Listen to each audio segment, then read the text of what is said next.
ପିଲାମାନେ ଆଜି ଆମେ ବହୁତ ସୁନ୍ଦର କାହାଣୀ ଶୁଣିବା। କାହାଣୀ ନୁହେଁ ତ, ଜୀବନ୍ତ କାହାଣୀ। ବିଷୟବସ୍ତୁ ବାଜି ରାଉତ। ଅନେକ ଦିନ ତଳର କଥା। ଢେଙ୍କାନାଳରେ ଜଣେ ଦୁଷ୍ଟ ରାଜା ଥିଲେ। ସେ ଲୋକମାନଙ୍କୁ ବହୁତ ହଇରାଣ କରୁଥିଲେ। ଲୋକମାନେ ସେହି ରାଜାକୁ ରାଜଗାଦିରୁ ହଟାଇବା ପାଇଁ ଏକଜୁଟ ହେଲେ। ରାଜା ବଡ଼ ଅଡ଼ୁଆରେ ପଡ଼ିଲେ।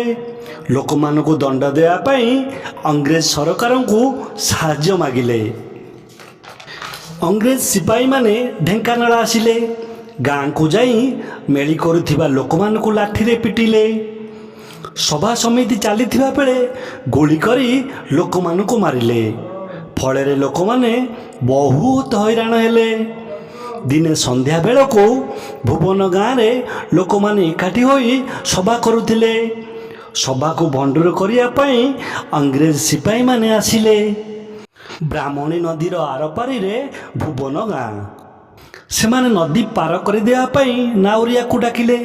ସେଦିନ ବାଜି ରାଉତ ବୋଲି ଜଣେ ପିଲା ଘାଟରେ ଡଙ୍ଗା ଚଳାଉଥାଏ। ତାକୁ 12 ବର୍ଷ ବୟସ ହୋଇଥାଏ। ଛୋଟ ପିଲା ହେଲେ କ'ଣ ହେବ, ସେ ଅଂଗ୍ରେଜ ସିପାହୀମାନଙ୍କ କଥା ସବୁ ଜାଣିଥିଲା।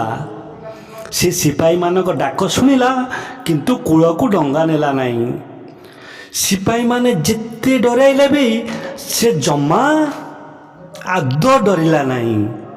ସିପାହୀମାନେ ଗୁଡୁମ ଗୁଡୁମ କରି ଗୁଳି ଚଳାଇଲେ। ବାଜି ରାଉତ ମରି ଡଙ୍ଗାରେ ଟଳି ପଡ଼ିଲା। ପିଲାମାନେ, ବାଜି ରାଉତ ସିନା ମରିଗଲା, ହେଲେ ତାର ସାହସ ଯୋଗୁଁ ସିପାହୀମାନେ ଭୁବନ ଗାଁକୁ ଯାଇ ସଭାକୁ ଭଣ୍ଡୁର କରିପାରିଲେ ନାହିଁ। ଆଚ୍ଛା, ପିଲାମାନେ କହିଲେ, ଏହି କାହାଣୀଟି ଆମେ ଶୁଣିଲା ପରେ ଏଥିରୁ କି ଶିକ୍ଷା ପାଇଲେ?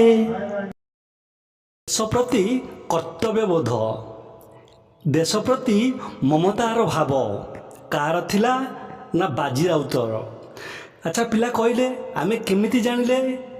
ନା, 12 ବର୍ଷର ପିଲା ହେଲେ କ'ଣ ହେଲା, ସେ ଜାଣିଥିଲା ଯେ ଇଂରେଜମାନେ କାହିଁକି ଆମ ଦେଶକୁ ଆସିଛନ୍ତି, କେମିତି ଆମ ଦେଶର ଜନତାଙ୍କ ପ୍ରତି ସେମାନେ ଅତ୍ୟାଚାର କରୁଛନ୍ତି।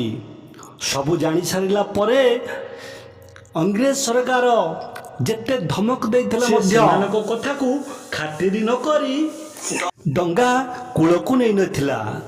ଯୋଉଥିପାଇଁ ସେମାନେ ରାଗରେ ଜର୍ଜରିତ ହୋଇ ବାଜି ରାଉତକୁ ଗୁଳି କରି ମାରିଦେଲେ। ସେଦିନ ସିନା ବାଜି ରାଉତ ମରିଗଲା, ଏତେ କମ୍ 12 ବର୍ଷ ବୟସରେ ଦେଶ ପ୍ରତି ତାର ଯେଉଁ ନିଷ୍ଠା, ଭକ୍ତି, ବୀରତ୍ୱ ମନୋଭାବ କେବେ ବି ଭାରତ ଇତିହାସ ଭୁଲି ପାରିବ ନାହିଁ। 12 ବର୍ଷ ବୟସର ସେହି ବିସ୍ମୟ ବାଳକର ଗୌରବ କାହାଣୀ ସୁବର୍ଣ୍ଣ ଅକ୍ଷରରେ ଲିପିବଦ୍ଧ ହୋଇ ଯୁଗ ଯୁଗକୁ ପୂଜା ପାଉଥିବ। ପିଲାମାନେ, ଆମେ ବି ଶପଥ ନେବା ଅସୀମ ଶକ୍ତି, ଧୈର୍ଯ୍ୟ, ହୃଦୟରେ ଶକ୍ତି ସଞ୍ଚାର କରି ବାଜି ରାଉତ ପରି ଦିନେ ହେବା। ଭଲ କାମ କରି ଦେଶ ଜାତିର ସୁନାମ ଅର୍ଜନ କରିବା। ଚାଲିଯିବା ଦିନେ ଦୁନିଆକୁ ଛାଡ଼ି କେହି ତ ରହିବା ନାହିଁ। ଚାଲିଯିବା ଦିନେ ଦୁନିଆକୁ ଛାଡ଼ି କେହି ତ ରହିବା ନାହିଁ। ଏମିତି କିଛି କର୍ମ କରିଯିବା ଜଗତ ଆମକୁ ଝୁରିବା ପାଇଁ।